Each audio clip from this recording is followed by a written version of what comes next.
하나님 말씀은 이사야 66장 7절 말씀부터 말씀 보겠습니다. 이사야 66장 7절입니다. 시온은 진통하기 전에 해산하며 고통이 오기 전에 아들을 낳으니 누가 이런 일을 들었으며 누가 이런 일들을 보았느냐. 땅이 하루 만에 만들어질 수 있으며 민족이 한순간에 생길 수 있느냐. 그러나 시온은 진통하는 즉시 자기 아들들을 낳았다. 여호와께서 말씀하신다. 내가 잉태하게 하는데 해산하지 못하게 하겠느냐? 내가 해산하게 하려다가 태를 닫겠느냐? 너희 하나님께서 말씀하신다. 네. 잉태와 해산인데요.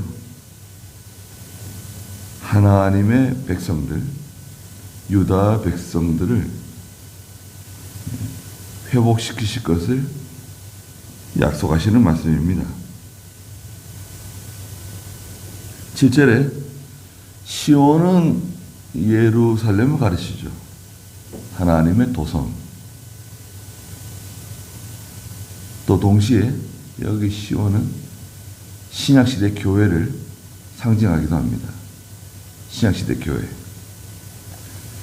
진통하기 전에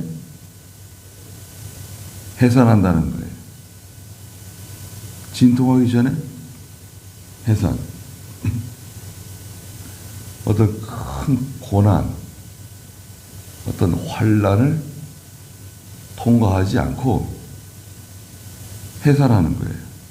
해산은 역사적으로는 고레스 왕을 통해서 바빌론의 포로 생활하던 백성들을 해방시켜 주실 것을 말해요. 어떤 대가, 해방에 따른 어떤 대가나 어떤 수고를 하지 않고 전혀 우리가 한 게 없는데, 내가 한 게 없는데 고레스가 페르시아 왕인데 바빌로니아를 정복하고 바빌로니아에서 종살이하는 유다 백성들에게 해방을 선포하는 거예요. 고국으로 돌아가라고. 고통이 오기 전에 아들을 낳았다.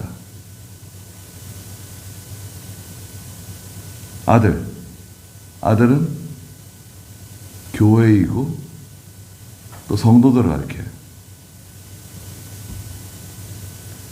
고통하기 전에 아들 낳았어요. 하나님의 교회가 갑자기 태어났고 성도들이 갑자기 생겨났어요. 8절에 누가 이런 일을 들었으며 누가 이런 일들을 보았느냐. 땅이 하루 만에 만들어질 수 있으며 민족이 한순간에 생길 수 있느냐. 이런 일은 없죠. 그런 일 들어본 적 없다는 거예요. 갑자기 하루 만에 땅이 만들어지고 갑자기 민족들이 한순간에 생기고 그런 세상에 없는 일이죠. 그런데 하나님께서 어느 날 갑자기 교회가 세워지게 해주시고 또 갑자기 하나님의 백성들, 성도가 무슨 뜻입니까? 성도는 거룩한 무리라는 뜻이잖아요. 거룩한 무리. 예수 믿는 하나님의 백성들이 갑자기 생긴다는 거예요. 원래는 그런 일이 없는데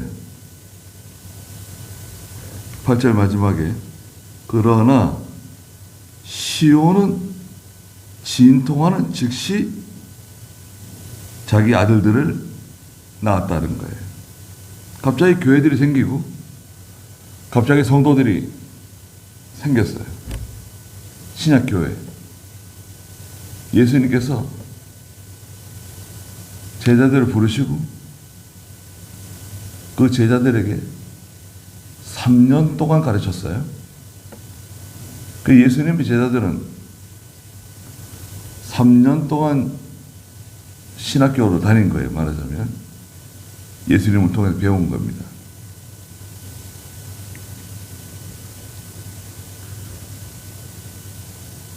가룟 유다가 12제자 가운데 탈락됐죠. 예수님을 돈 받고 팔아먹고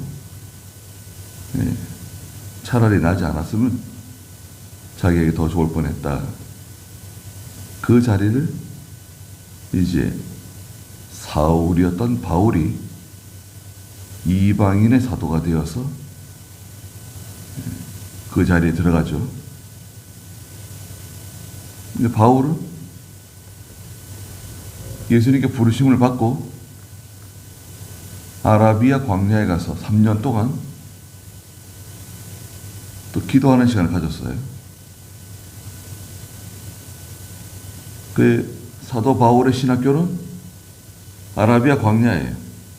광야에서 3년 동안 기도하고 하나님의 큰 은혜를 받고 하나님의 일을 감당하게 된 거죠. 9절에 여호와께서 말씀하신다. 내가 잉태하게 하는데 해산하지 못하게 하겠느냐? 아니 하나님께서 잉태하게 했는데 왜 해산하지 못하게 하겠는가? 글쎄요. 엄마 아빠가 건강해도 그 잉태하는 게 쉽지 않은 것 같아요. 잉태하는 거. 아이를 갖는 거. 자, 아이를 가졌다고 하면 이제 조심하고 아이를 잘 키워서 10달 뒤에 아이를 낳는 거죠. 예, 사람이 세상에 태어나는 거예요. 자, 하나님께서 잉태하게 했다는 거예요. 아이를 갖게 했어요. 이것은 무슨 말이냐면 하나님께서 바빌로니아에서 포로 생활하고 있는 하나님의 백성들, 유다 백성들이 해방되도록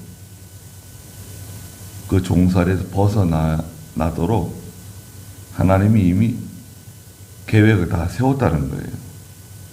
하나님의 방책, 하나님의 준비가 하나님 준비를 다 해놓으셨어요.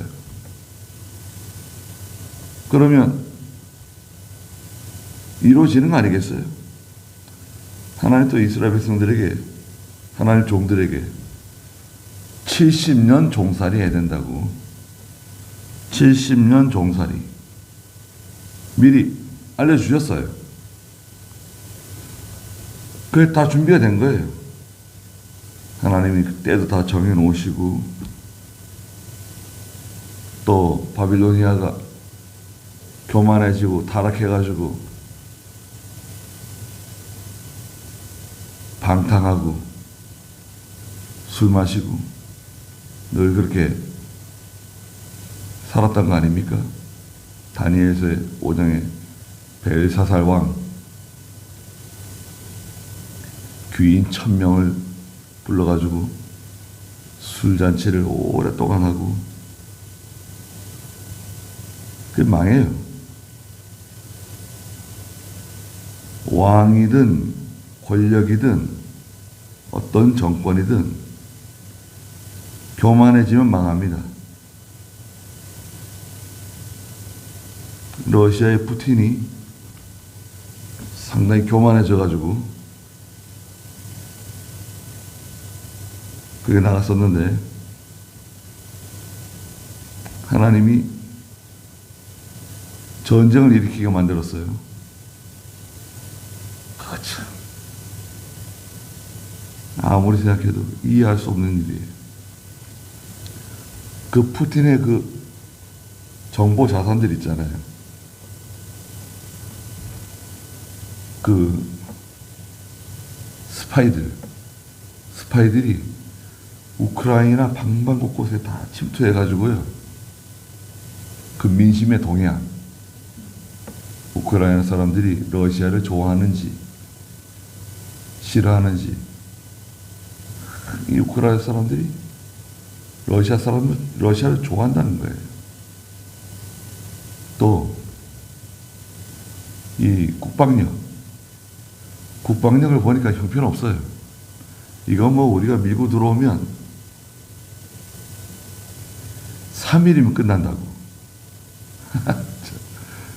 예? 3일이면 끝난다는 사람 보고가 들어왔어요. 또 어떤 장군을 통해서는 일주일이면 끝난다 보고가 올라왔어요. 또 어떤 신중한 장군은 적어도 한 달은 걸릴 것 같다. 네. 3일짜리 보고 3일이면 끝장난다. 일주일이면 끝장난다. 아니다. 적어도 한 달은 걸린다. 한 달이면 끝장난다. 자, 그러면 해볼 만하잖아요. 다 조사가 다 끝난 거예요. 다 우크라이나 사람들이 우리 러시아를 좋아하고 이 젤렌스키 정권을 다 미워하고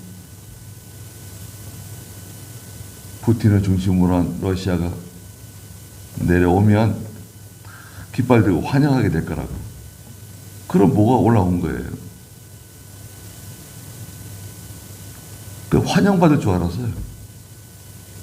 이건 전쟁이 아니다. 훈련이다. 그렇게 하고 시작한 거예요. 특수훈련. 그런데 지금 4년째 수많은 인명이 그 전장에서 지금 쓰러지고 있습니다. 100만 명이 죽었다는 거 아니에요, 지금. 1000명, 10,000명도 아니고 100만 명. 그러면 부상을 입거나 장애를 입은 사람들이 얼마나 더 많겠어요? 그 2배가 됩니다. 2배. 죽은 사람이 2배예요. 그리고 러시아는 지금 완전히 망했어요. 전쟁 일으키는 바람에.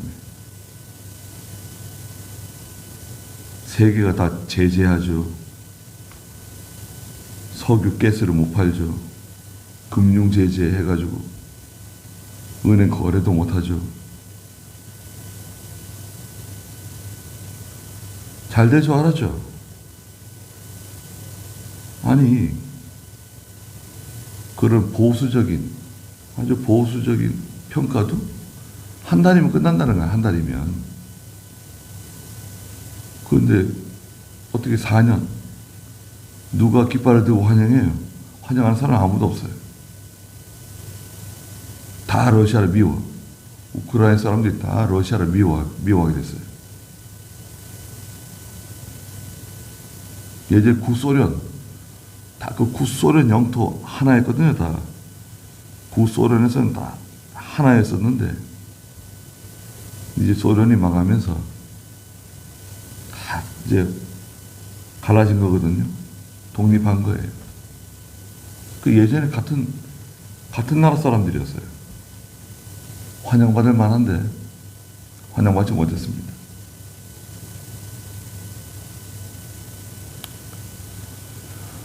사람의 생각하고 많이 다르죠. 하나님이 하시는 일은 사람이 생각하는 것하고 달라요.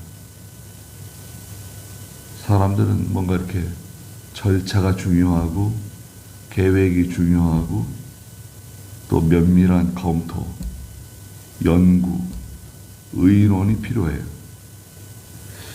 근데 하나님은 그렇게 안 하십니다. 하나님은 갑자기 나라가 만들어지고 갑자기 구원받은 성도들이 많아지고 그 12명의 사도를 통해 가지고 전 세계에 이 교회가 세워진 거 아닙니까? 전 세계에 예수 믿는 사람이 이렇게 많아진 거 아닙니까? 그 몇 사람 안 되지만 그 몇 사람이 중요해요. 그 시작하는 몇 사람. 김명모 목사님이 아얀 예배당 7명에서 같이 시작했잖아요. 7명. 7명에서 시작했는데 서울에서 제일 많이 모이는 교회가 됐어요. 영락교회가 더 많이 모이느냐, 저 아얀동 꼭에 있는 아얀 예배당이 더 많이 모이느냐, 그랬었다니까요. 어떻게 시작하느냐? 하나님께서 문을 열어주시면 그건 되는 거예요. 10절에 예루살렘을 사랑하는 모든 자들아, 예루살렘과 함께 기뻐하고 그로 인하여 즐거워하여라. 예루살렘에 대하여 애곡하는 모든 자들아, 예루살렘과 함께 크게 기뻐하여라. 예루살렘에 대하여 애곡하는 사람, 하나님의 이 일에 대하여 근심하는 사람, 하나님의 교회를 위해서 근심하는 사람, 애쓰는 사람, 수고하는 사람. 고린도후서 6장 10절에서는 하나님이 기뻐하시는 근심이 있다. 네, 고린도후서 6장 10절 한번 읽어주시겠어요?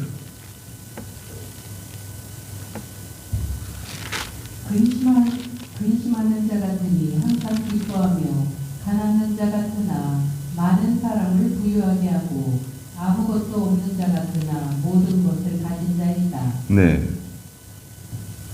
근심하는 자 같으나 항상 기뻐하며 가난한 자 같으나 많은 사람을 부유하게 하고 아무것도 없는 자 같으나 모든 것을 가진 자다. 그 옆에 7장, 고린도서 7장 10절. 하나님의 뜻대로 하는 근심은 구원의 일에 대한 회개를 가져오기 때문에 후회할 것이 없으나 세상 근심은 사망을 가져온다. 네. 하나님의 뜻대로 하는 근심, 구원에 이르게 하는 회개를 가져온다. 세상 근심은 사망, 구원에 이르게 하는 회개. 예루살렘과 함께 기뻐하고 예루살렘을 사랑하고 예루살렘을 위해서 근심하는 성도들, 예루살렘과 함께 크게 기뻐하게 될 거다.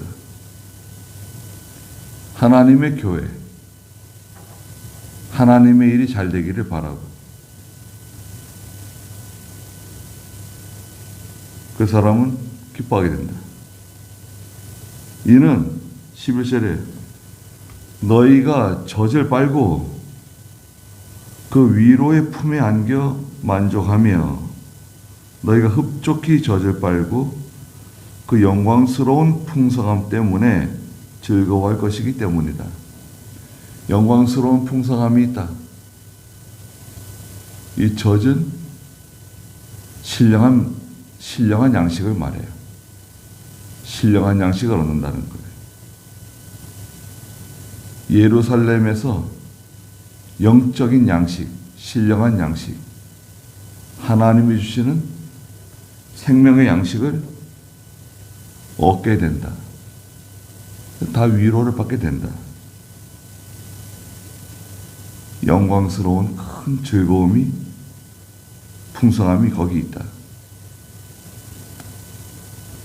아무것도 없는데요. 아무것도 없습니다. 무슨 말이냐면 이 해방을 맞은 바빌로니아의 그 백성들, 하나님 백성들, 그 유다 백성들의 후손들이 가나안 땅으로 돌아가는데요. 아니, 종살이 하다가 지금 돌아가는 거예요. 70년 동안. 돈을 많이 벌었겠어요? 뭐, 무슨 특별한 기술을 익혔겠어요? 이 종살이 하다가 이제 갑자기 해방돼서 돌아가는 겁니다. 군대가 있습니까? 무기가 있습니까? 아무것도 없어요. 그런데 예루살렘에 가면 하나님께서 영광스러운 풍성함으로 위로해 주신다는 거예요. 기쁨을 주신다는 거예요. 12절에 여호와께서 같이 말씀하신다. 보아라, 내가 예루살렘의 평화가 강물처럼 흐르게 하며, 하나님 주신 큰 평화가 강물처럼 흐르고 민족들의 영광이 시내처럼 넘쳐 흘러오게 할 것이니 너희가 예루살렘에 젖을 빨며 그 품에 안기고 그 무릎 위에서 뛰놀 것이다.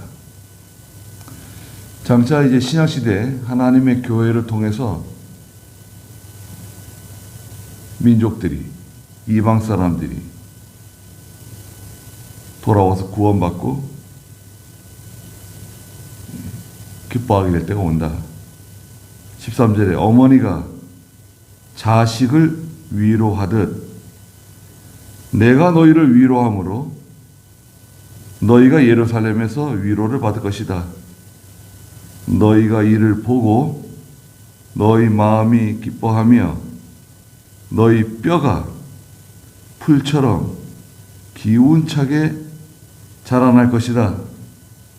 여호와의 손이 그분의 종들에게 나타나겠으며 그분의 진노가 그분의 원수들에게 임할 것이다. 그랬습니다. 완전한 회복. 그 전에 그 65장 13절 한번 읽어주시겠어요? 65장 13절. 그러므로 주 여호와께서 이같이 말씀하신다. 보아라, 나의 종들은 먹을 것이나 너희는 줄일 것이다. 보아라, 나의 종들은 마실 것이나 너희는 목마를 것이다. 보아라, 나의 종들은 기뻐할 것이나 너희는 수치를 당할 것이다. 네. 하나님의 종들에게 하나님의 뜻대로 순종하며 하나님 말씀을 가르치는 하나님의 종들, 또 그 말씀을 따라가는 하나님 백성들에게 먹을 것도 주시고 마실 것도 주시고 큰 기쁨, 만족, 평안함, 위로 하나님 주신다는 거예요. 거기가 예루살렘이다. 그 지역적인 예루살렘이고 역사적으로는, 영적으로는 신약시대 교회에서 하나님께서 진리의 말씀으로 배부르게 해주시겠다 말씀하신 겁니다.